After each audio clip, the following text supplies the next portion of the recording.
JD from New York, 206. It's time for Off The Script. Big Show and Ryback, Strowman and Roman. Get off my fucking TV and save me the misery. And all you fucking goons, just grab a cold beer. The man of the hour is finally here. JD from New York, 206. It's time for Off The Script. JD from New York, 206. It's time for Off The Script.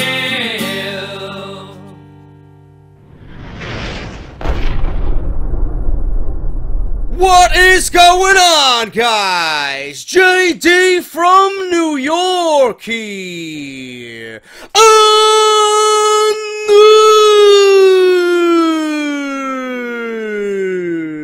This is the #1 fucking podcast in your subscription box. Drink it in, clowns. Drink it in, clowns. Right here on YouTube.com. This is Off The Script. Episode 130. Part number 3 for your official beginning 1 week away from Summerslam 2016, man. Gonna be a glorious week like Bobby Roode. And we got so much shit planned. Going to be unbelievable. I will fill you guys in as we get closer to SummerSlam. There's going to be videos out the ass. I'm going to be with LeBar at 205th, right in Brooklyn. A couple of blocks away from the Barclays Center on Sunday. I'll be there. I'll be in Brooklyn all day Sunday. So if you guys want to, come and say hello, come up to me and call me a fucking goon, please. I would appreciate if you all meet me in person and call me a fucking goon. If you're going to be in Brooklyn for SummerSlam, I'll be in and around doing some bar hopping during the day. I'm going to try and visit Solid Monster during his meet and greet, say what's up to him, and make acquaintances over there, tell him how much I enjoy his podcast. And then I'll be with LeBar at 205th from 4 to 6. We're going to be hosting, I don't know what we're going to be doing. It's still up in the air right now, but I think it might be a Facebook Q&A or something like that. Something for WrestleZone.com, I believe, or Trib Live, something along those lines. But either way, I will be there with LeBar. There will be drink specials while the show is going on. So make sure you guys come on down and say what's up. And, say what's up to Justin. Say what's up to me. I'll be wearing my Roman Reigns t-shirt. Get off my TV. Call me a fucking goon. Tell me how much you hate my fucking guts. How much I'm a fucking clown. Whatever the case may be, come up. Say hello to each and every one of us that are going to be there. It's going to be a good time, man. SummerSlam 2016 is shaping up to be a fucking epic weekend. Make sure you guys go and get your t-shirts, man. Speaking of which, the Eva Marie t-shirt is not available yet. It takes a couple of days. You guys have been asking me. Hopefully, Monday or Tuesday, you guys will be able to get your Eva Marie Get Off My TV t-shirt. Barbershop Window. We are an official partner for Barbershop Window. That's Pro Wrestling Tees and 1 Hour Tees, man. The best fucking quality t-shirts on the market for your wrestling needs, man. Barbershopwindow.com. Go to the drop-down menu where it says Wrestling T-Shirts. You're going to see Off The Script listed as an official partner of that website. Get your t-shirts, man. $19.99. They ship internationally, worldwide. So if you are someone who wants a t-shirt and you live in the most remote area of the fucking globe, you guys can get your t-shirts, man. No questions asked. That is a great way to support the show. Another way is through Patreon. Patreon.com/JD from NY206. Thank you to those who pledged yesterday after I mentioned it, our part 2. Man, you guys are fucking unbelievable. If you guys want to read the mission statement on there, please do so. It is worth your time to take a few minutes out of your day to read what I'm about, why I'm doing this, and what I want to do and where I want to go. So make sure you guys do that, man. Patreon.com/JD from NY206. For the most part, unless I fall asleep or I get fucking piss drunk the night before, you guys do get early access. So make sure you guys go and check that out. This video will be up early for you guys on Patreon.com before it goes live at its usual time at 11 a.m. every Friday, Saturday, Sunday. Follow me on Twitter at JD from NY206. Subscribe to the YouTube channel. Same name, JD from NY206. I don't know what the fuck you guys are waiting for. And visit my friends over at WrestleRumble.com. You guys are going to win money during SummerSlam. If you guys enter the pool, man, you're going to fill out the questionnaire. You're going to put your knowledge to the test. First prize is $750. Make sure you guys go and do that. WrestleRumble.com and my friends over at WrestleCrate.com. Use the coupon code JD sent me for an instant 10% off. WrestleCrate.com and on Twitter at WrestleCrates. Thank you guys so much for that. Finally, I did post an epic video last night. It went live about 8:30, 9 p.m. Eastern Standard Time. Seth Rollins versus Kevin Owens in the final first round match of my road to WWE 2K17 King of the Ring tournament. And it is fucking epic, man. Following that Ambrose Asylum screw job against Sami Zayn.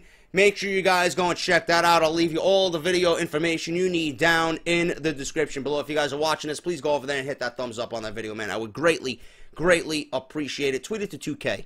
Tweet it to those guys over there, man. They're fucking awesome at what they do. Show them that JD is going to fucking blow this game up this year, man. So if you guys missed that, link will be in the description, as well as an annotation on the screen right in the video. Now, not a lot of news this week, man. Not a lot of news this week for Sunday. And I don't even know what the top story is going to be honest with you. There's news on Finn Balor. There's news on McMahon reportedly frustrated with the Usos. There's news on Backstage Heat, apparently with Sami Zayn. Whether this is true or not, I don't know. We'll go over that. And we got news on Joey Styles being released. I got a lot to say about this because I don't know whether this is a troll job or if this is actually legit. He hasn't come out and said anything yet, but controversial comments were made. They surfaced, and Joey Styles, before all is said and done, was released from WWE. So we'll talk about that. But we're going to start off here with Finn Balor. Many believe in WWE that Finn Balor is being pushed too soon, and they want the Demon King character held off. Now, I don't know what that means. The Demon King character obviously was something that was really what people expected when it comes to NXT TakeOver. He never overdid it. And now all of a sudden he's on the main roster, people talking about the Demon King, oh, you gotta hold off, you gotta hold off. If they followed the same formula they did with NXT on the main roster, why is this going to be such a big deal? Obviously, the Demon King only comes out during pay-per-views. So why is this even being talked about his Demon King character coming to Monday Night Raw? If WWE shows the Demon King on Monday Night Raw, then they are absolutely fucking blind to the fact about how to build a proper pay-per-view and build intrigue during a proper pay-per-view. Why give that? Why give a money character away during a Monday Night Raw in which nobody genuinely is going to give a fuck about? I don't know. So, I don't know what they're going to do with this. Seth Rollins confronts the Demon King on Monday Night Raw. I hope that we don't see nothing but, like, maybe a highlight package of Finn Balor in his Demon King character. Not even that. I wouldn't even show the Demon King on Monday Night Raw. I'd have stopped myself mid-sentence. I wouldn't even show anything to do with the Demon King on Monday Night Raw. I wouldn't even show that fucking still image of Seth Rollins and Finn Balor with the makeup behind him. I wouldn't even done that. Save it for SummerSlam. Because Finn Balor in the Demon King persona is going to get a lot of people to believe in the character. You know, a lot of these goons, a lot of these casuals don't watch NXT. They don't even know. I would say a good 35 to 40% of them, 50%, don't even know who Finn Balor was before he came to the main roster because they don't genuinely watch NXT or they don't have the network. They don't know that part of Finn Balor's character and persona. So when they see the Demon King and they see this huge fucking entrance on a pay-per-view and his mannerisms and the makeup and the dreadlocks and everything, you know, I don't know what he's going to do as far as New York goes. Maybe he's going to do something that coincides with New York as he did with the Texas Chainsaw Massacre in Texas for NXT TakeOver Dallas, or he's going to do the fucking Jack the Ripper in London, you know? I don't know what he's going to do for New York, but you know Demon King, Finn Balor is going to come and he's going to deliver. And when that happens, people are going to say, holy shit, I'm enjoying this, man. I believe in Finn Balor. They're going to be open to that second side of Finn Balor that they did not know existed. And Finn Balor is going to make a lot of new fans on Sunday night. I am telling you right now. We all know it because we watch NXT. We know what he's about. But the people, the general WWE audience does not. So WWE superstar Finn Balor, and my screen right now, reading this fucking report, had to go blue. I don't know what the fuck's going on. I need a new computer, period. I need a new PC immediately, but there's things I have to do before that actually happens. Anyway, where the fuck was I? WWE superstar Finn Balor has been on a roll since he made his way to WWE. A year ago in July, he won the WWE NXT Championship in Japan and managed to hold it 292 days before dropping it to Samoa Joe in April at a house show in Lowell, Massachusetts. He would move on to the main roster in the WWE draft when Mick Foley and Stephanie McMahon chose him 5th overall for the WWE Raw brand. The first night he came into the WWE on Raw, he won a fatal 4-way against 3 other top WWE superstars. He would go on to face Roman Reigns later that night to determine who would face Seth Rollins for the new Universal Championship at SummerSlam. Balor would then beat the former 3-time WWE World Heavyweight Champion and give himself a shot to become the first ever Universal Champion. No one in the history of the WWE has won a world title in their first month with the main roster of WWE. Many have won world titles in their first year and even 6 months, such is the case with Brock Lesnar. Regardless, winning championships has been sort of a trend for Finn Balor, as he's not only won them in the WWE, but he's won them around the world, especially with New Japan Pro Wrestling, where he was a top star, having won 3 junior heavyweight championships. He had them for long reigns as well, similar to his NXT title run. Seems once Balor wins a title, it remains with him for a while. A lot is being made about Finn Balor and his character as of late, it seems. According to DailyWrestlingNews.com, there have been a lot of internal talks surrounding Balor and his Demon King character. There are some that are calling for the character to be held off until SummerSlam. Despite this, the makeup and costume is set to make its official roster debut at SummerSlam. Finn is expected to beat Seth Rollins for the Universal title as well, which may be due to the Demon King character giving him the edge over Rollins.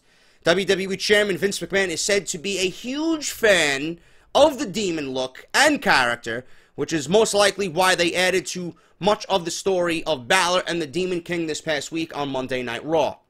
He's also a big fan of the way the entrance was done in NXT, and they could even expand on it when it comes to SummerSlam. With McMahon backing Balor's look, it is likely that Vince is high on Finn right now, and that will probably stick for a while.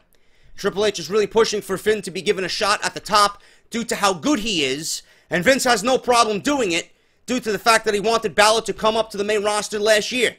He always felt Balor was worthy of being given a shot to. There are plenty against the push of Finn Balor, however. Many are saying that Balor has not been on the main roster long enough to be given such a huge push. The thought is that the Demon look will get over well, and that it will surely mean world titles, which is why they want to hold off on the look until Balor has been on the roster for a while. Those same people would love for someone else to be in Finn Balor's spot at SummerSlam, but the brand split and Balor being 35 years old, the time is truly now to see what they have in Finn Balor, which is absolutely the only reason I would give in this entire argument. And I've been stating this for many, many months now. And I've been saying it well after Daniel Bryan fucking retired. And you guys know, if you've been watching me and listening to me, you guys know I have said this word for word. I always thought Daniel Bryan was the guy to pretty much take the throne and the kingdom from John Cena as the face of the WWE. Obviously, that is not the case. Cannot be any longer. Roman Reigns was never that guy. Sad to say, no matter how salty that makes people, Roman Reigns is not a face of the company. Deal with it. Finn Balor always had the look, had the in-ring skill, had the marketability, and he's just got the overall raw talent to be that guy. He's marketable. Finn Balor is probably more marketable than anybody on the WWE main roster. Point blank. Plain and simple. No matter whether he's the Demon or he comes out with his fucking Bullet Club jacket. It doesn't fucking matter. Balor's a good-looking guy. No homo. Balor's got what it takes to be the very best in the WWE in that ring. There's very little to complain about, goons. when it comes to Finn Balor. Very little. The fact that people are complaining that he's already been given this rocket pack to the top means two things. Number one, they are people saying this that are not as talented as Finn Balor, and there's always going to be detractors because they wish they were in his shoes. Jealousy. Envy. That's pretty much it.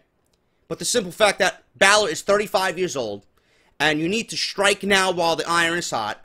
Balor is not this 25-year-old phenomenon coming in to the WWE. I would understand if that was the case. That was the case with Roman Reigns. Roman succeeded with the Shield. Roman succeeded in that role. To have him play his role so well in the Shield and then come out of the Shield and be given the WWE Championship and be given this opportunity at the top, all because he was handpicked well before they even constructed the Shield. He was handpicked as the guy. Rollins and Ambrose outworked him. They took a little bit longer to get to the top. But Rollins, no matter if he was WWE Champion or not, they took a chance on Rollins. Rollins wasn't their number one guy. Roman was always their number one guy. Now we see who the weakest one in the Shield really was. It was always Roman. Always Roman. Roman being given this rocket pack is a little bit differently because he struggled mightily with everything. Struggled to get over with the fans, struggled in promos, wasn't really that great in the ring. He's gotten better, but he still isn't where he needs to be, where he can lead a match. Roman is not a leader. Roman is a follower. Roman has good matches because he's the John Cena of this new era.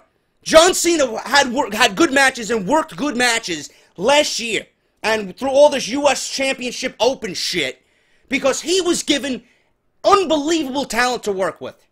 That's why John Cena had great matches. John Cena didn't have great matches on his own. Roman Reigns is the same fucking thing. He had great matches with everybody he was in the ring with because that's the kind of talent they put him in the ring with. People who are out of this world. Rollins, Styles, Zayn, Balor, etc., etc. Roman is not at that level where he's going to go into the ring and be a general and lead a match to make that match great as it all rests on his shoulders. It's not the case. Any fucking clown can see that. Balor is a different story. Roman Reigns hasn't traveled the world for 12 years and won championships all across the globe. WWE has a once-in-a-lifetime talent in Finn Balor. In their company, on their Raw brand, on their roster, on their payroll.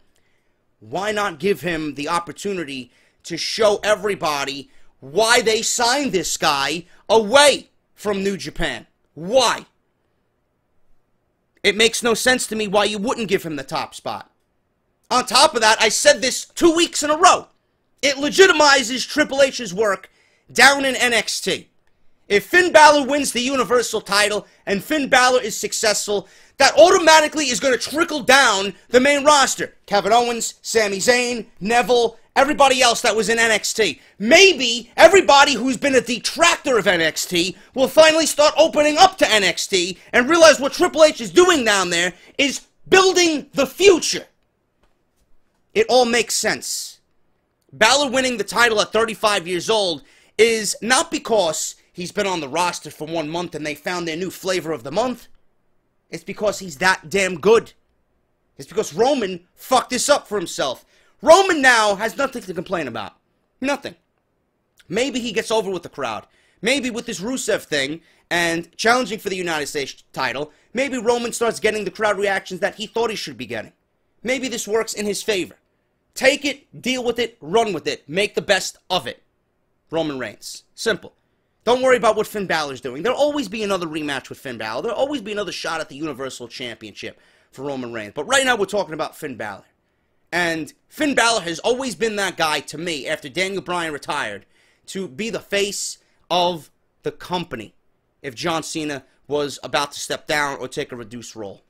Simple. He's just that marketable. He's got that look. And at 35 years old, why not do it? Maybe WWE is thinking the same way about Finn Balor that I'm thinking, you know? Sami Zayn. I see Sami Zayn as the next Daniel Bryan. I don't know what's going on with Sami Zayn. We'll talk about him in a little bit, but As far as NXT goes, NXT needs to be legitimized, and it's going to continue to be legitimized when Nakamura and Bayley and Asuka and Joe all make their main roster debut. Can you imagine what WWE and the landscape of WWE is going to look like in a year or two? 2-3 years, you know? Look at the talent they have. It's absolutely fucking ridiculous. They got the best roster in all of professional wrestling. They don't put on the best shows in all of professional wrestling, which is mind-boggling to me with the fucking talent they possess. But it will come. And I'm excited for the future. NXT has made everybody excited about the future of WWE. And it needs to start with Kevin Dunn and Vince McMahon about being excited. I'm very happy to know that Vince McMahon is for Finn Balor. Because his mindset was never like this. It was always a Batista, or a Cena, or a Reigns, or a Hogan, or a Warrior, or a fucking huge, muscly fucking steroid freak. You know, the bigger they are, the more fucking... The more hard Vince McMahon gets in the pants. That's the way it was. I don't mean to fucking poke fun at him, but that's the way it was. He had a mindset about who a top guy should be. They should be larger-than-life superheroes and these comic book-esque characters. Vince McMahon was always against the small guy. Always. Daniel Bryan, CM Punk, Neville, Sami Zayn. Those aren't guys that Vince McMahon gravitated towards, but the way of the industry, the way NXT is being built is changing. He has to conform to what the changes are becoming. You can't stick to what worked in the 70s and the 80s. It doesn't work that way. It's not going to work that way in 2016. So for me to read, and for me to hear that Vince McMahon is opening up to a guy like Balor, being that he's the size of, well, what is he, 5'5", 5'6"? He's 200 pounds soaking wet, winning the Universal Championship, that makes me happy. To know that WWE is looking at raw talent and character progression to get over instead of what they look like and basing that on that fact alone. I love it. I absolutely love it. And you guys have to get used to it. You might hate him. You might love him. Get used to it. Balor is going to be a mainstay until he is completely done with WWE. No matter where he is. Raw, Smackdown, it doesn't matter. Balor's work is justified, and a championship run and a shot at his age is justified as well. That's just the way I see it. It needs to happen now, otherwise it will never happen. And then WWE will have that boat sailing it off into the sunset, and they will never know. You might as well do it now instead of wondering, oh, what if?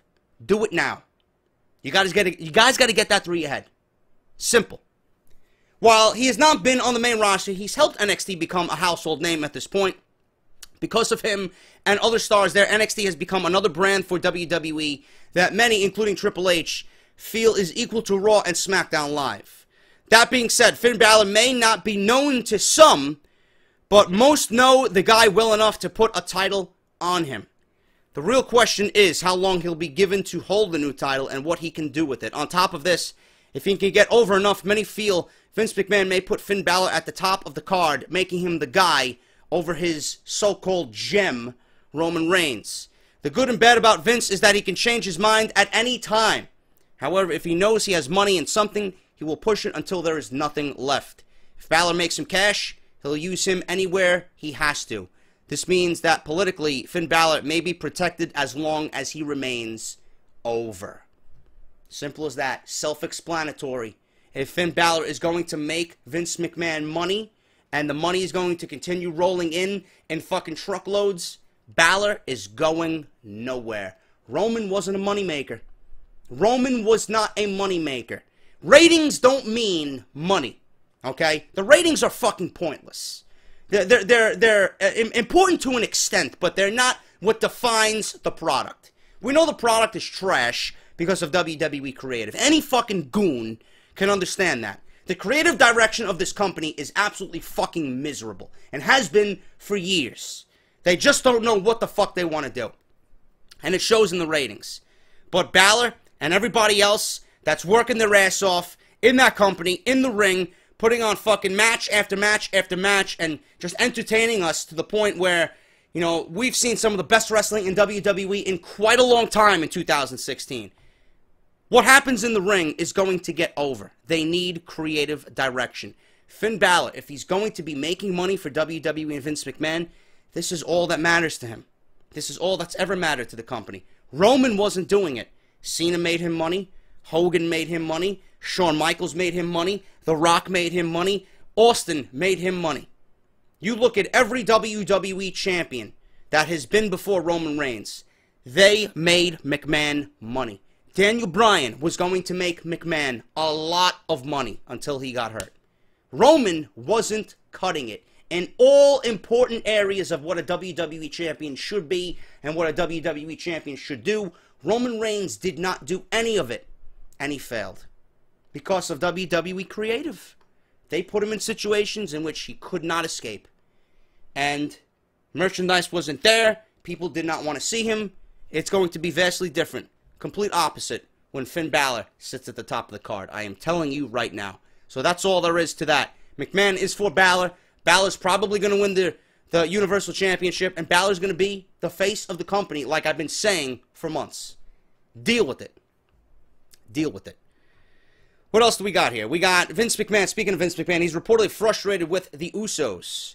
Let's read into this, because the Usos, I'm hearing they're supposed to be coming back to WWE television, but according to several sources here, I read this on a variety of websites this weekend, when USA Network executives went to Vince McMahon and other top WWE officials to demand better ratings out of SmackDown, Vince decided to shake things up by recreating the brand extension and moving SmackDown to Tuesday nights, airing it live. That was the best decision out of everything. The consensus inside WWE and the locker room was that the brand split would offer more opportunities. But until further changes and additions were made, the company would have to deal with an issue of depth. Before the brand extension, when Vince McMahon or Triple H would conduct town hall-style meetings, the entire locker room would empty out onto the stage to heed the directive. It painted a pretty picture for the live audience and the viewers at home. After the brand split, Stephanie McMahon and Mick Foley conducted one-on-one Monday Night Raw, while Shane McMahon and Daniel Bryan had their own vision of SmackDown Live. It was clear during those two segments, especially the Blue brand, that the rosters were thin. Additional reinforcements will come in the form of promoted NXT superstars, an entire cruiserweight division, and potentially the re-signings of former WWE superstars like we've seen or heard with the names like Rhino and Jinder Mahal. However, another knock against SmackDown Live came in the form of the analysis of their tag team and women's divisions, which I've been speaking of quite religiously over the past couple of weeks. Vince and WWE officials saw to it that Raw would have both championships from those respective divisions coming out of the draft when the New Day and Charlotte were all selected to the flagship show. Apparently, SmackDown Live will be getting their own secondary title soon, but the lack of depth in those areas on Tuesday night is blatantly obvious. WWE is temporarily trying to cover up for this weakness by not booking any women's or tag teams from SmackDown in a match at Summerslam, a cross-branded pay-per-view. But they won't have that luxury in less than a month from now when SmackDown presents its first brand-exclusive special, Backlash. Taking a further look into Tuesday night's tag team division, we find one other glaring omission since the draft. As noted, Jimmy Uso has been out of action while dealing with an injury, and according to Daily Wrestling News, this has Vince McMahon extremely frustrated in the tag team as a whole. There were reports earlier in the year that Vince McMahon became frustrated with Sasha Banks because of what he felt was a reckless in-ring style that made her prone to injury. It's become apparent that similar frustrations are now being aimed towards the Usos in regards to being injury-prone. Vince may have to put the top 3 tag teams on the roster on Raw in the New Day, the Club, and Enzo and Cass, but he also needed an established veteran team on SmackDown, and that came in the form of the Usos. It's clear that the WWE is trying to build the Tuesday night tag team division around newcomers American Alpha.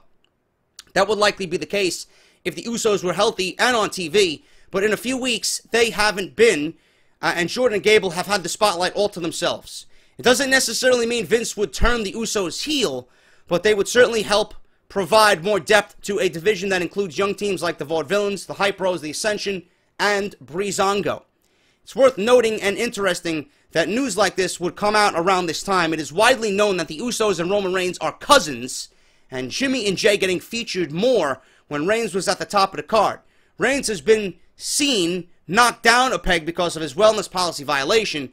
They might not be related at all, especially considering Roman is on Raw and the Usos are on SmackDown, and maybe this was part of the punishment. That's all purely speculation. I doubt that's the reason. I highly doubt that is the reason at all. The main thing to keep an eye on now is how the Usos are used in light of Vince McMahon's frustrations. Jimmy is expected back on television soon, as he did get a physical on the WWE tour of New Zealand recently, so we'll have to see what happens when they come back to SmackDown. Will they be used in the way that Vince had hoped, or will their spot go to one of the other teams?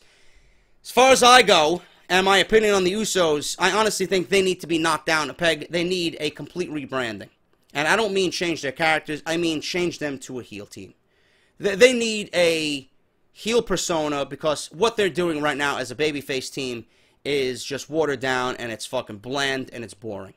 Honestly, you got the Hype Bros, you got American Alpha, and you got Breezango. I think Breezango is more treading, 50-50 territory. I don't think they're overly heel. I don't think they're overly babyface. They're kind of in between. The only two heel teams you have right now on the roster are the Vaudevillains and the Ascension. And that's it. And the tag team division as a whole, I've been complaining about this for fucking weeks now. Obviously, this is a glaring thing, and for WWE to blatantly leave teams off of SummerSlam because they know their division is weak speaks volumes. And what are they going to do when they have 3 hours to fill on Backlash, a SmackDown exclusive pay-per-view? They need to do something, and fast. If you're bringing in new titles, there's no way you can have a division with 5 fucking teams. I've been saying this for fucking weeks, and now the WWE is concerned about this. They weren't concerned about this when they came up with the fucking draft, and they had the draft completed at the end of that first SmackDown Live episode. They weren't worried about it then. Meanwhile, I was the one who brought it to everybody's fucking attention, and everybody called me a smart mark. Who's smart now? Not you! This is fucking ridiculous. 5 teams does not constitute a division. 5 women does not constitute a women's division.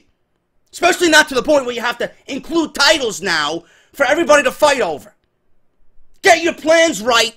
Get your rosters right. Go out and sign a few fucking teams and give them the ball to run with instead of holding these fucking wrestlers back.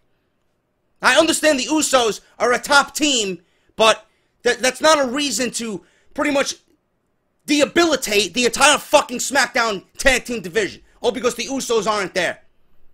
Give me some tag team matches. Show me some tag team action on SmackDown. I don't give a shit who it is. Get your plans in line. This all should have been thought out before the draft even was completed. But everybody wants to fucking poke fun at me and call me a smart mark and an internet mark and a fucking faggot and a piece of shit and this and that. Who's right now? After all the bitching and moaning and complaining and bickering that I did, who's right now? Huh? Who's right? Oh, JD! All you do is complain, man! Yeah, all I do is complain because I want to see the WWE get better. It's not getting better, and the tag team division is not going to flourish with 5 fucking teams. Give me a break. Hopefully the Usos come back, and hopefully the WWE starts pushing teams like the Vaudevillains, like the Ascension, like Breezango. And there's rumors around that I talked about last week that Breezango was going to take fucking... They were going to split up Breezango. They were going to put Tyler Breeze in the fucking mid-card and repackage him. So you're worried about the tag team divisions, but then you're worried about breaking away Tyler Breeze from Fandango. So that's going to leave 4 teams. 4 teams on SmackDown. Clueless. Absolutely fucking clueless is WWE. They got a huge problem. As soon as those titles come to SmackDown, it will be a huge fucking issue. If I don't see at least 7 or 8 teams on SmackDown alone, this division will fail. If I don't see 8 or 9, 7, 8, 9 women in that division on SmackDown alone, it will fail. And by that, this draft will fucking fail. Because how much longer can we go on with seeing the same fucking shit week after week? How long are you going to keep She Who Shall Not Be Named out with another fucking injury and a wardrobe malfunction? How long are you going to keep doing that before it gets stale and boring? She's got to wrestle sometime. She's got to fucking breed cancer in the middle of that ring at some point. She's got to make everybody go fucking blind at some point. It's got to happen. Tag teams need to wrestle at some point. A division needs to show itself at some point. Can't do that with the way things are looking right now. And I'm telling you, if things do not change for the better and you do not add to these divisions, there will be a problem. And I'm going to sit here and I'm going to fucking tell you exactly what I've been telling you. I was right. I told you so. No, but this podcast sucks. This podcast is nothing but a smart Mark fucking Haven. Nobody fucking has a brain over here. Okay, sure. Sure. I don't know what the fuck you're watching. I know what I'm watching. I know what I'm seeing. I know what I'm fucking dissecting on my television screen. What you're watching is fucking flowers and a fucking nice patch of green grass and fucking Squirtle popping up all over the fucking place. That's not WWE, clowns. Okay? Pikachu is not gonna fucking come up and fucking be adorable and pop up and make everything okay. No, this is WWE and they're fucking floating up Schitt's Creek at a high fucking pace. Fix it. Otherwise, it's a failure. Otherwise, this draft will be a fucking failure. Backstage sheet on Sami Zayn. For what? I don't know. Why? He's too good? Does he continue putting on match after match, match of the year candidate? Is he too fucking good for you? Backstage sheet. The fuck did he do? Did he walk off with a plate of strawberries and catering and he upset one of the vaudevillains? I don't fucking understand why Sami Zayn would have backstage heat. I don't know. Let's talk about it. The catalyst for WWE deciding to execute another version of the brand extension came when USA Network executives complained to WWE officials about low Smackdown ratings. Raw has low ratings. Once the brands were split, a prevailing notion inside the WWE locker room was that it would present more opportunities to the superstars, especially to those who weren't getting them before this new era. The brand extension thins out both brands and as a result elevates many of the talent that were previously mired in the mid-card. Mid-card mediocrity is what they say. Two of the biggest up-and-coming stars on the Raw brand are Finn Balor and Sami Zayn. Sami Zayn's a fucking beast. There are already expectations for Balor immediately being thrust into a marquee match against Seth Rollins for the WWE Universal Championship at Summerslam for Sami Zayn. However, it's difficult to tell how the company views him presently. There are minor connections between Zayn and Balor in current storyline, but only one of them is benefiting from it. Last week, Zayn went one-on-one with Rollins, with the announcers putting over the fact that Sami wrestles a similar style to Balor, giving Rollins a scouting session of sorts in the ring. This week, though, neither Zayn or Balor appeared in front of the live crowd in a peculiar decision by WWE officials. Peculiar? WWE's creative decisions have been peculiar for the last fucking 4 years. Never mind what happened on Monday Night Raw. The goal behind Balor's angle was clear. WWE wanted to introduce the demon side to the Balor character to a broader audience that may or might not have seen it on NXT programming. What did I tell you? Doing it in a pre-produced segment with editing and effects enhanced the delivery and saved the demon unveiling so that the fans would be left wanting more. But not having Zayn appear on Raw doesn't make a whole lot of sense. It should be noted that Sami Zayn competed in a match taped for WWE Superstars prior to Raw against Curtis Axel. But the bigger story is Sami not wrestling on the flagship show. Forbes goes as... And Forbes is fucking terrible, by the way. There's a bunch of fucking retards over there that should not be writing about wrestling. They actually gave me 5 reasons why the debut episode of Smackdown was better than Raw. Are you fucking kidding me? I also think they did something along the lines with Eva Marie, why she should win the Women's Championship. After that, all your credibility is fucking pissed right down the fucking toilet. Fuck off, Forbes. Go fucking talk about the stock market. Keep your fucking nose out of WWE. Forbes goes on to say that the fans in Anaheim were cheated by not having either Balor or Zayn appear on Monday Night Raw. Any fucking monkey can understand that, okay? Give me a break. Zayn is coming off a program with Kevin Owens in what was billed as a grudge match between the longtime rivals, but few actually believed that it would be the final time the two met in the ring. It did, however, seem odd that they would be both drafted to Monday Night Raw when the brand split happened and gave them an easy opportunity to separate them and potentially build a more high-profile match further down the line. The Zayn-Owens match at Battleground was widely viewed as the best match on the card that night, no question, one of the best matches of the year, period. Despite a nasty botch on the apron that nearly left Sami Zayn hurt again. Fucking made my heart skip a beat. Zayn actually won the match, but it's Owens who entered into a significant feud heading into SummerSlam. Kevin is teaming with Chris Jericho to face Enzo and Big Cass on a crowded card that has little room for much else. It's odd that WWE officials could not find a spot for Sami Zayn on Monday Night Raw that featured segments or matches with the likes of the Golden Truth, Neville, Sin Cara, and the Dudley Boys, Darren Young and Titus O'Neil. Please, hang me now. Zayn is clearly more over than all those superstars, but the feeling must be that if he isn't already booked in a major program for the second biggest show of the year, then it's not necessary to use him. WWE could certainly add a last-minute match or two to SummerSlam, but it would almost definitely be a time filler or a kickoff program.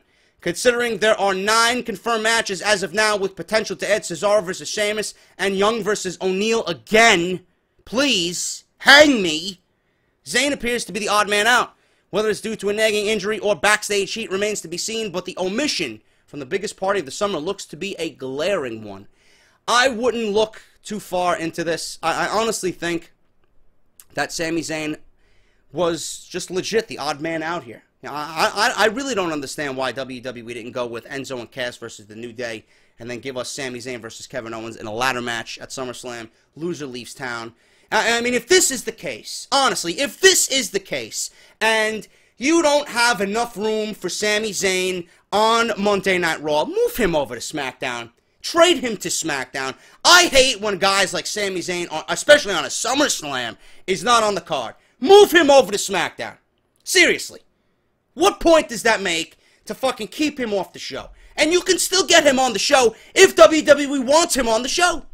I don't see why they would not, but they could if they wanted to. All you gotta do is take Neville and take Zayn and do something on Monday Night Raw. Listen, we're too good to not be on SummerSlam.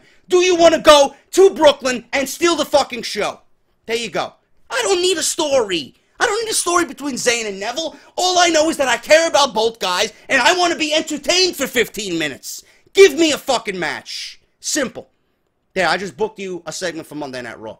Pay me. That's all you gotta do. But if you're not going to use Sami Zayn, and this thing is going to happen again at another major pay-per-view, move him over to SmackDown, where he'll get featured, where they can use him. Because Monday Night Raw is going to be too crowded anyway, with the cruiserweights coming, and then the fucking other bullshit that they got doing, or they got going on Monday Night Raw. If Sami Zayn could not be if Sami Zayn could not be fit onto that Monday Night Raw on Monday, there's no need for him on Monday Night Raw. Move him over to SmackDown. Simple. But Sami Zayn could be on SummerSlam if WWE wanted. Neville versus Zayn would potentially be a great opener for SummerSlam 2016. It could still happen, but knowing WWE, they won't do it. And listen, this story is fucking unbelievable to me. Joey Styles released controversial comments surface following a Facebook Q&A. A big change is taking place in the biggest professional promotion in the world. Ring of Honor? New Japan? TNA? Oh, WWE. I don't know. Whatever. According to Wrestling Inc., Joey Styles has been released. He hasn't said anything about his release. He hasn't really said anything. They haven't wished him well in his future endeavors. They haven't made an official comment. So, I don't know what's going on here. Very confusing, very bizarre. After more than a decade with World Wrestling Entertainment, Styles is no longer the Vice President of Digital Media Content. And some are saying that it stems from comments that he made recently. On July 29, Styles participated in a question and answer session with Facebook. The interview was taken down shortly after it was completed. Styles also stopped posting on Twitter, which was weird because he's one of the more active social media participants in all of WWE. The last thing that Styles posted on his Twitter was a link to the quarterly reports for WWE. Since the company posted record revenue, it is highly unlikely that this would be the thing to get Styles in enough trouble that World Wrestling Entertainment would release a vice president. Plus, the data is available publicly. Highlights from the since-removed question and answer sessions with Facebook have surfaced online, and as reported by Wrestling Inc., many have noted that there are some answers given that might have sourced a discord for upper management, as public relations is a heel deal for WWE. And one of the more interesting words stated by Joey Styles is belt. There are long rumors that WWE prefers the term championship. Styles even joked about that in an interview. There are reports that stated that the term is no longer banned as reported by 411 Mania. So I don't think that would get Styles banned. I mean, if that is the case, Somebody in WWE needs to fucking grow a pair of balls, take the stick out of your ass, and stop acting like a fucking pussy. Give me a break.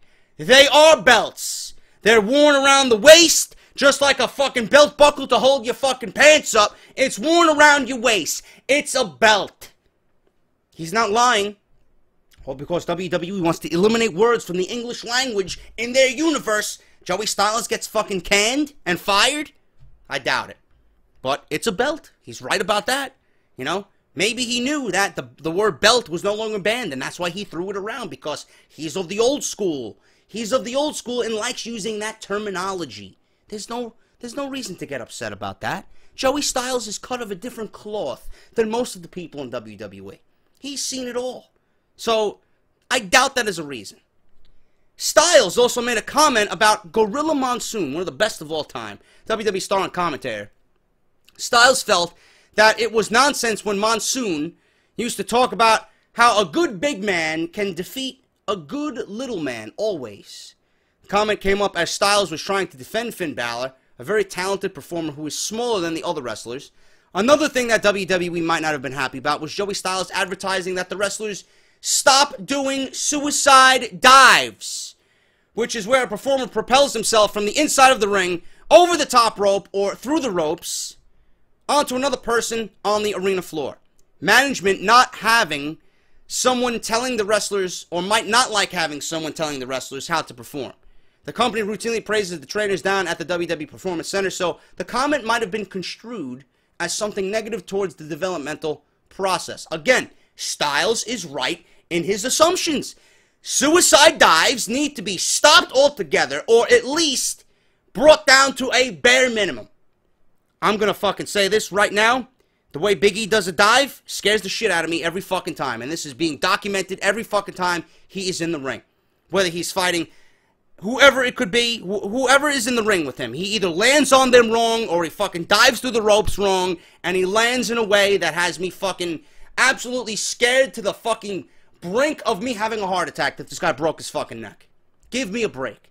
It is pointless. A guy like Big E, to see Big E move in the ring is phenomenal. A guy his size, with the speed and the quickness that he possesses, and the athleticism is fucking a great sight to see. But diving through the fucking ropes? I mean, do you want to continue wrestling for the WWE, or do you want to fucking remain in a wheelchair for the rest of your life?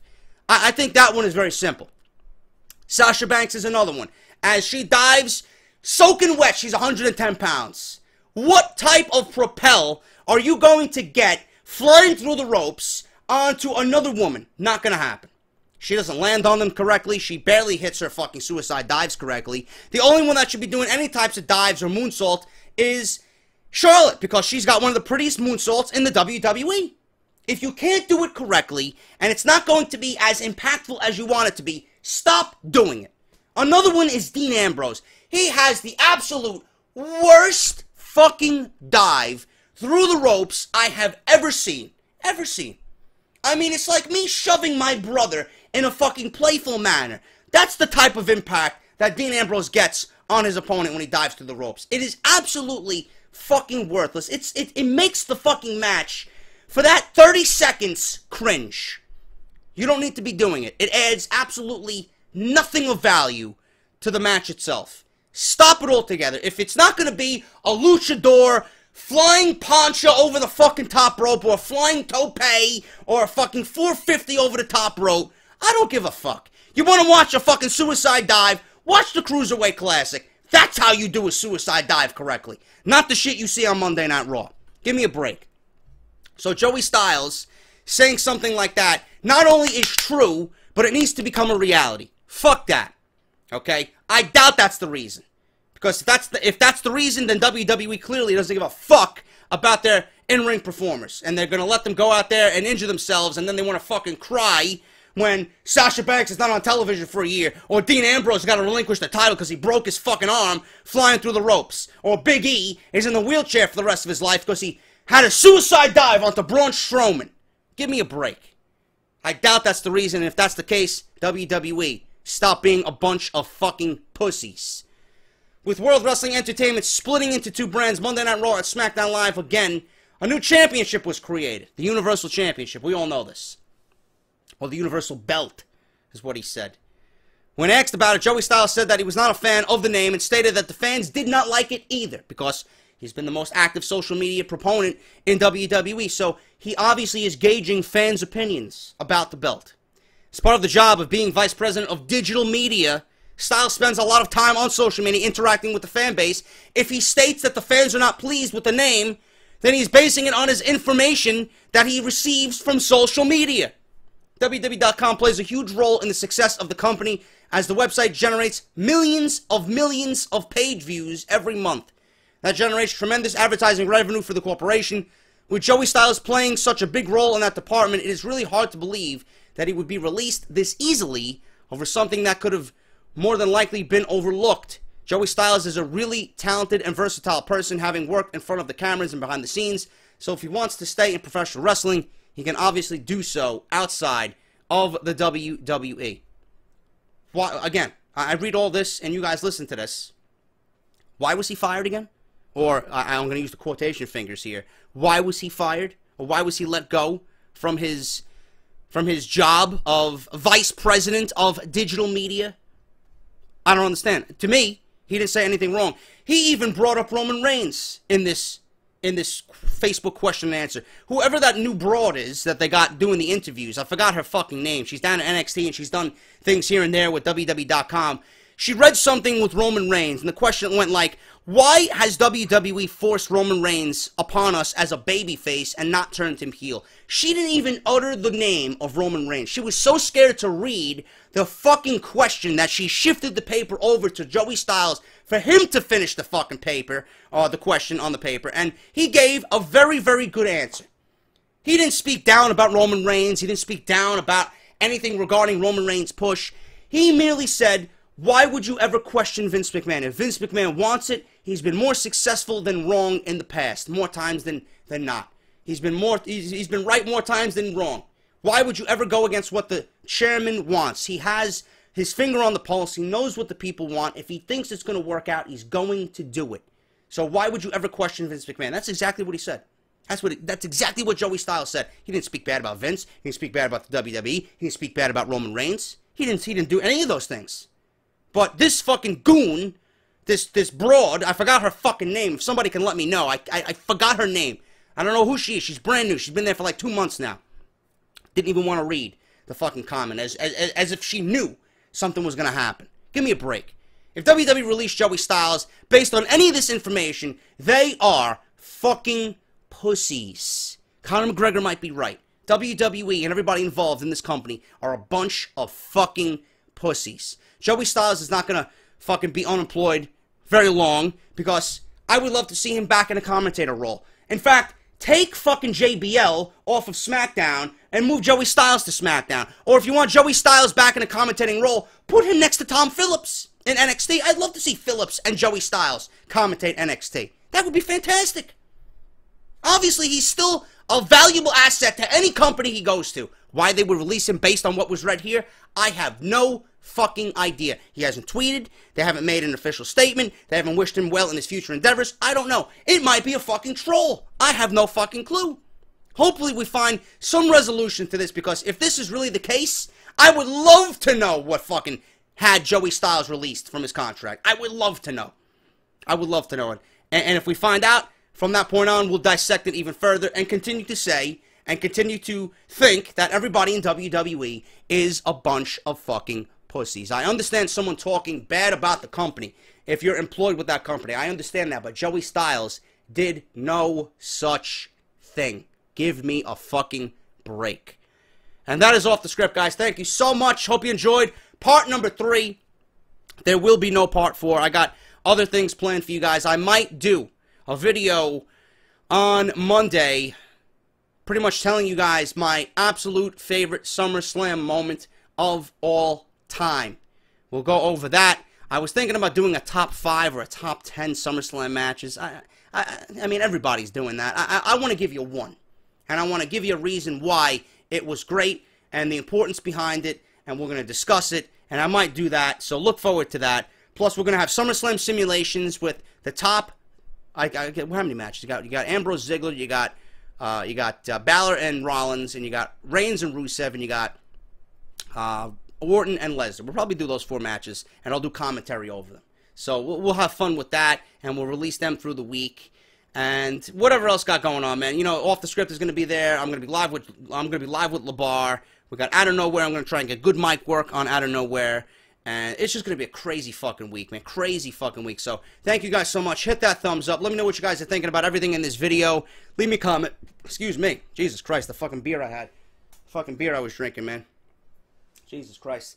Anyway, let me know what you guys are thinking down below. And what you're thinking of all the top stories and all this bullshit here in part 3. And like I said, hit that thumbs up. I'll be back on Monday with more great WWE content. Until then, this is JD. This is Off the Script. And I'll see you guys right back here for episode 131 of Off the Script. Talk to you later.